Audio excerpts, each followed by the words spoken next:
Peace and wellness. This is Ms. Rachel of Crowns on Wellness, and today we're going to talk about a food combining chart.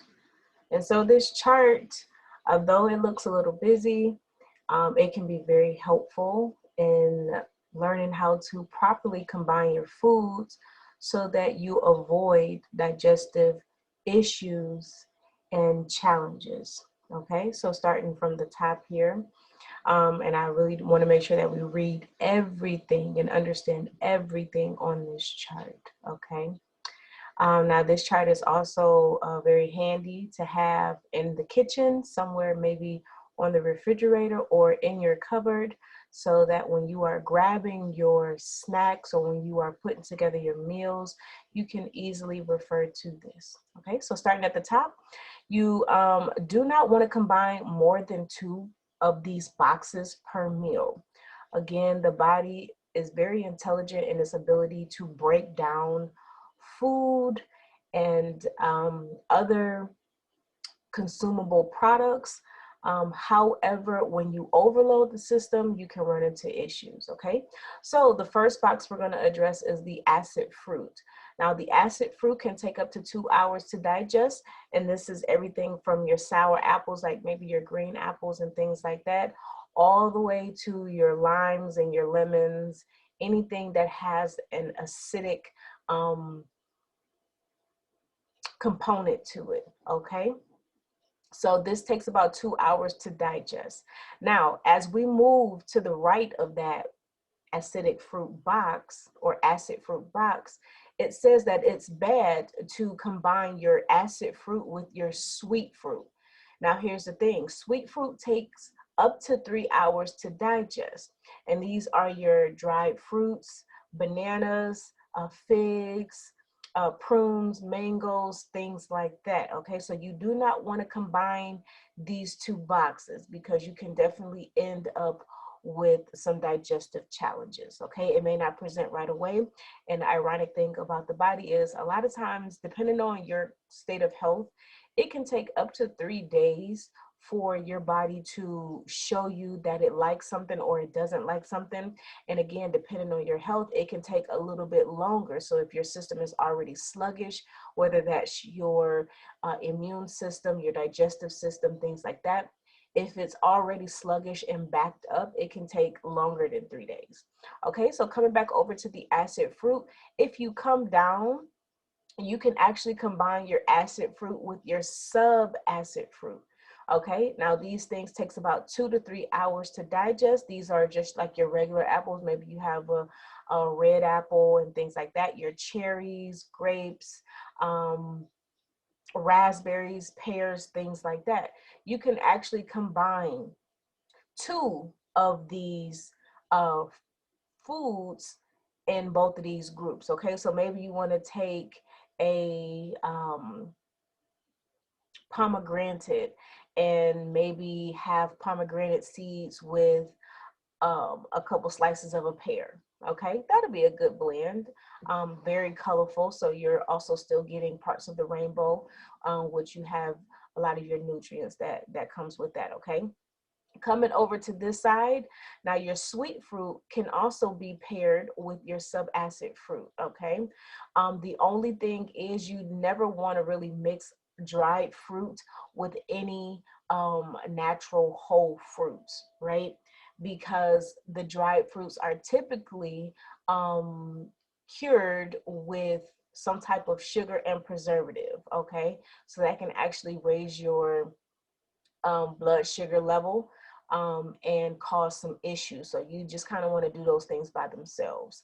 I know a lot of us put them on salads, put dried fruit on salads and yogurts and things like that, but we want to avoid doing those things. However, this sweet fruit takes 3 hours. The sub-acid fruit can take 2 to 3 hours. So it's okay to combine a few of these things with a few of these things here, or a couple, okay?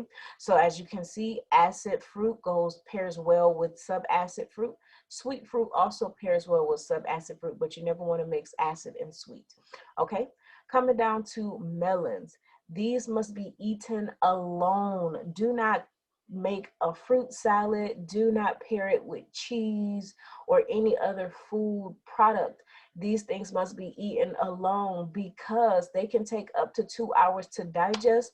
But because of the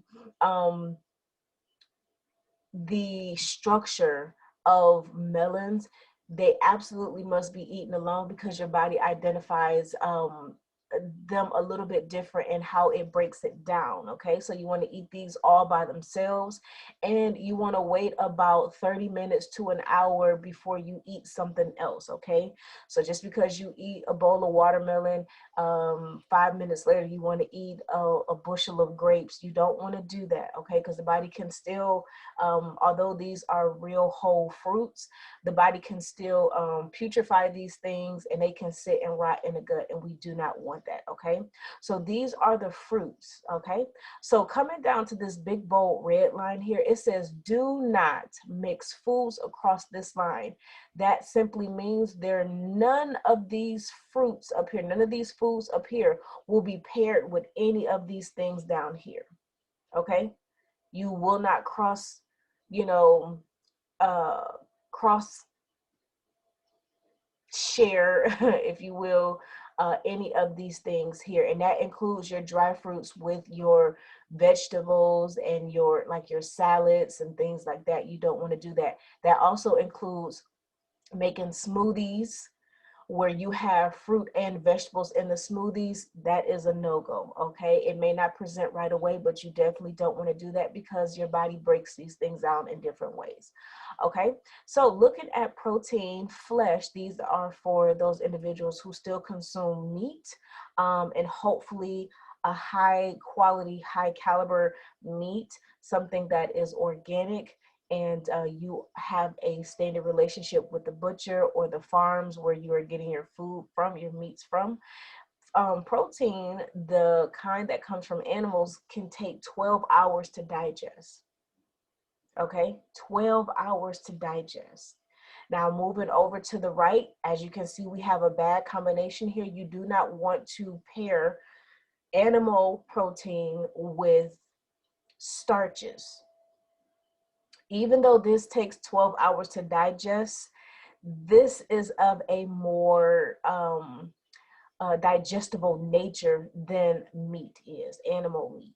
Okay, so you do not want to blend these two together. They do not go together, and you can definitely end up with digestive issues like gas and constipation. Also, you do not want to pair your protein starch with protein fats. Okay, so, and again, although you see at the top that these things take 12 hours to digest, the molecular structure of each of these food categories are very different. And so the body uses different enzymes to be able to break it down and pull the nutrients from it. Okay, so be mindful of that.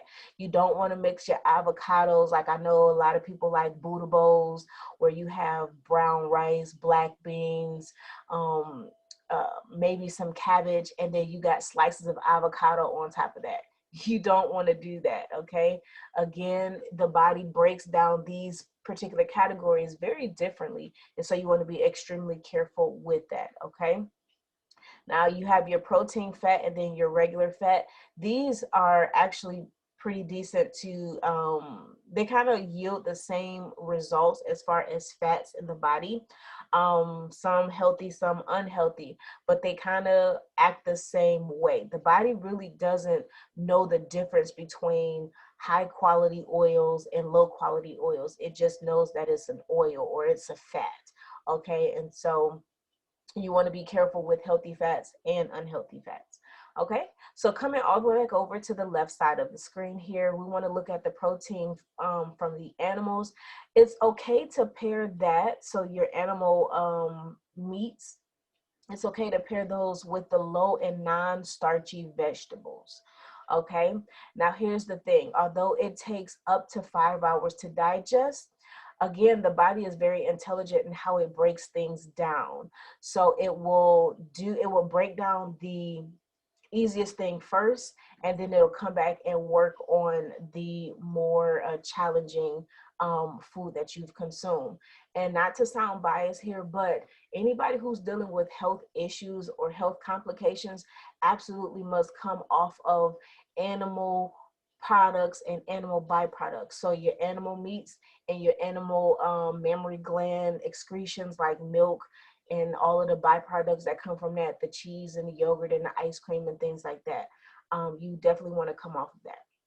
Okay, but in this particular diagram, it's saying that it's okay to mix the protein, the animal protein, with low and non-starchy vegetables. So you want to have, let's just say,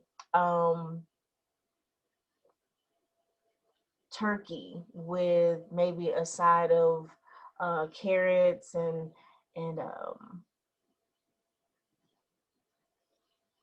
spinach and some other stuff, right? You can do that. It says that's okay. Okay, so coming over to the protein, the actual starches. So mixing like your beans with some vegetables is actually pretty good because again, you have a starch, and I don't know if you know, but starch actually breaks down into sugar in the system, but it's a special type of sugar. You don't want to consume too much of it because, especially if you're dealing with pancreatic issues like diabetes or pre-diabetes and things like that, you want to be careful with the starches. But the low starch and non-starchy vegetables are pretty decent to pair with that. So let's just say you have some chickpeas or something like that, and you want to pair your chickpeas with some collard greens or dandelions or kale. That's actually pretty good. Okay. You can also pair your protein fats and just your regular fats with, again, these low and non-starchy vegetables. Still being careful because we don't want to overdo it on the fat. Your body needs fat for your endocrine system and for your brain function and things like that. But to have an over consumption of it, for you to over consume it, is going to create issues within your arteries and even in your endocrine system. And your endocrine system regulates all of the hormones in your body. So when your hormones, are shifted to a dis-ease state, a non-functional state, that can actually wreak havoc on other body systems like your circulatory system. So dealing with heart issues and things like that. Okay, so here we go. Low and non-starchy vegetables are okay to pair with these other starches, right? So I'm sorry, so the low and non-starch vegetables can take up to 5 hours to digest. The starches down at the bottom here in the purple field here, they can also take up to 5 hours to digest. So you just being careful once again on how you pair all of this stuff. Okay. So this is the food combining chart that I typically use when I'm putting together my meals. I've gotten really good at pairing my meals so that I don't have digestive issues, but it's absolutely okay to refer to this chart when you're starting out. It's also a really good way to put together your shopping list and your meal plans for the weeks, so you can see what you need to buy, what will go well together, and it will help you to see all of the fresh fruits and vegetables that you can buy in season so that it's easier on your budget.